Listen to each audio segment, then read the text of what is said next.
tu veux réaliser toi-même ce superbe number cake pour ton anniversaire ou une autre occasion, bouge pas, ce tuto est fait pour toi. On va commencer par l'indispensable, le biscuit.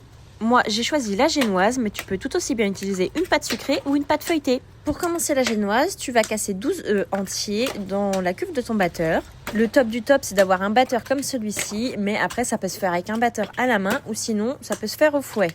Et on essaye d'éviter de mettre des petites coques avec les œufs. Une fois qu'ils sont cassés, à côté tu peux peser donc 300 g de farine et 300 g de sucre. Pour la génoise, il n'y a besoin que de ces trois éléments-là, il n'y a rien besoin d'autre. On ne rajoute pas de levure ou autre chose. Pour commencer, on met les œufs seuls dans le batteur et on met à foisonner comme ça. Et on laisse, je dirais au moins 5 minutes pour bien que le mélange augmente de volume. Ça doit doubler de volume minimum.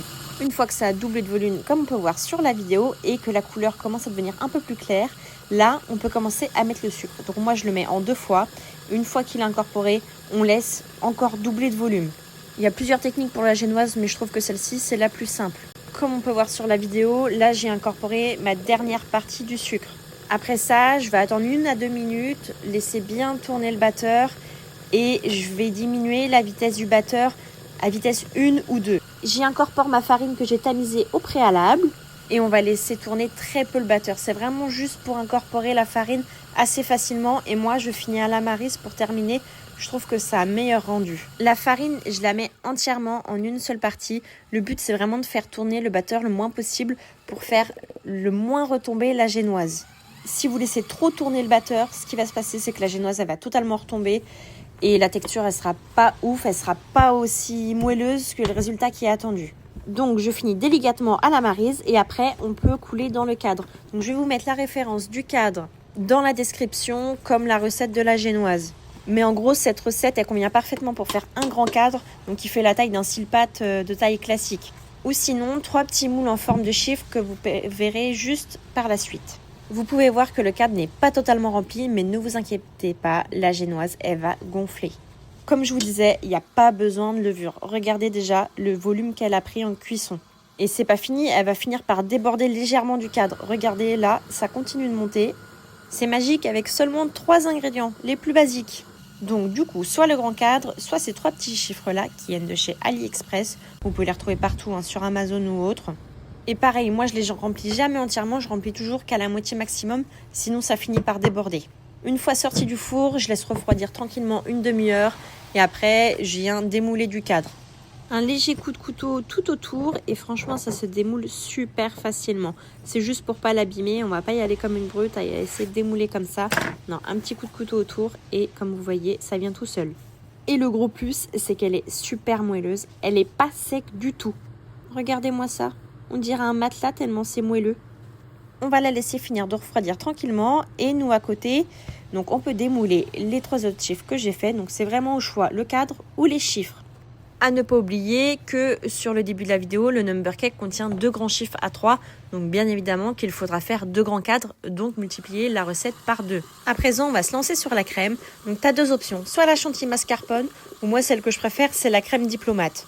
L'avantage de la chantilly mascarpone, c'est que c'est ultra rapide à faire, mais je trouve qu'elle se tient moins bien, elle est plus compliquée à pocher. À côté, l'avantage de la chantilly mascarpone, je trouve qu'elle se tient super bien dans le temps. Tu peux faire ton gâteau la veille au soir et ça bougera pas du tout pour le lendemain ou le surlendemain. Moi, je conseille pas de faire le gâteau 3 jours avant non plus, mais c'est l'exemple pour dire qu'elle se tient très bien dans le temps. Pour la crème diplomate, donc c'est une base de crème pâtissière qu'on va venir incorporer à une crème chantilly. Le plus compliqué, j'ai envie de dire, c'est de faire la crème pâtissière. Mais si vous souhaitez, je vous ferai une vidéo où je vous explique comment faire la crème pâtissière. Mais honnêtement, le plus simple, si tu débutes, commence par la chantilly mascarpone.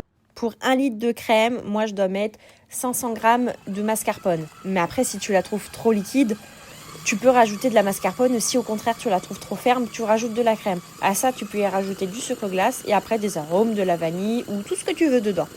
Je te conseille de commencer par la chantilly mascarpone et dès que tu te sentiras prête, t'attaques la crème diplomate. En soi, c'est vraiment pas plus compliqué, du moment que tu prends bien ton temps, tu y arriveras, j'en doute pas du tout. Voici le résultat qu'on obtient avec la crème diplomate. Maintenant que tout est prêt, on peut attaquer les chiffres. Là, ce sont des grands gabarits en taille A3 que j'utilise, mais il en existe aussi en taille A4. Ceux que j'utilise sont plastifiés, donc je peux les réutiliser à l'infini, ils sont topissimes. Si t'as pas envie d'en acheter, rien de plus simple, t'as juste à imprimer des gabarits que tu trouves sur internet. Et après, comme tu peux le voir, tu découpes tout le tour de ton chiffre. Ça fait un peu de perte de génoise, mais ça, tu peux le réutiliser. On verra ça dans une autre vidéo. Ça, c'est fait. Maintenant, on complique un peu la chose. Il faut découper ce premier chiffre en 2. Mais juste avant, je te montre la box Number Cake que je propose à la vente à la boutique. Tu peux retrouver tous les chiffres en taille A4, des petits supports à gâteau, des douilles et des poches à douilles. Revenons à nos moutons, coupons ce chiffre en 2. Là, c'est le plus délicat. Il faut éviter de le casser. D'où l'importance d'avoir une génoise assez épaisse. Le top du top, c'est vraiment d'essayer de couper pile poil au milieu. Comme ça, au moins, tu es sûr qu'il n'y a pas de dégâts. Si jamais ça casse, tu paniques pas, on peut toujours faire du rafistolage. Il n'y a rien de grave, c'est que du biscuit, ça se verra pas. Dans tous les cas, ce sera caché avec la crème et les décos, donc ne panique pas. Et on peut enfin attaquer le pochage. Donc je mets un petit peu de crème en dessous du chiffre pour qu'il adhère bien au carton. Et après on poche, on poche, on poche, on poche, on poche. Personnellement, j'utilise une douille unie, mais ça a peu d'importance. Tu peux faire avec la douille de ton choix. L'important est juste d'avoir de la crème partout. Ensuite, on vient y disposer la garniture. Donc cette fois-ci, la cliente, moi, avait choisi des fraises. Bon, la vidéo date de juin dernier, donc ne m'en voulez pas que je la poste seulement maintenant. C'était encore la saison des fraises et des framboises. J'en utilise pas en février, ne vous inquiétez pas. Tu peux tout aussi bien faire aux fruits exotiques, au Kinder, au caramel, à la pomme, à la poire. Franchement, tu peux tout mettre dedans. C'est ça l'avantage du Number Cake. Donc une fois que c'est garni, on vient poser la deuxième étage de génoise. Donc faire assez attention parce que si tu l'as cassé, il faut faire ton rafistolage. Mais comme tu vas voir, franchement, ça se verra même pas si tu as déchiré la génoise. Tu fais le dernier étage de pochage. Donc là, franchement, si tu sais bien utiliser la poche à douille, tu peux t'amuser à utiliser différentes douilles.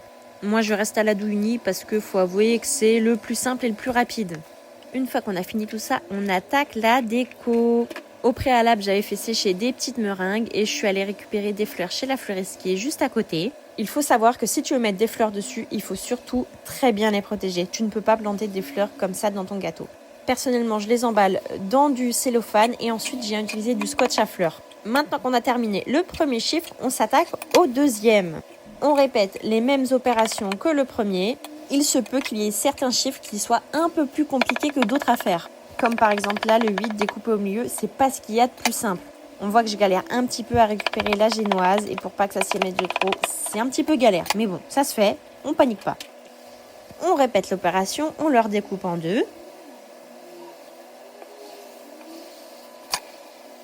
On vient disposer la première partie de la génoise sur le petit carton. On met un peu de crème pour coller et on repart à pocher.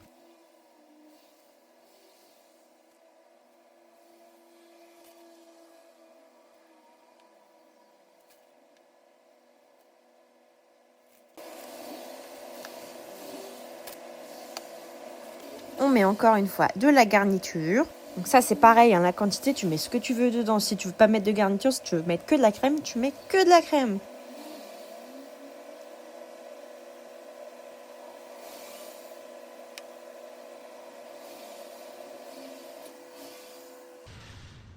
On vient positionner la deuxième partie de la génoise sur la première. Et c'est reparti pour pocher à nouveau.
Alors, tu te lances quand pour le faire ?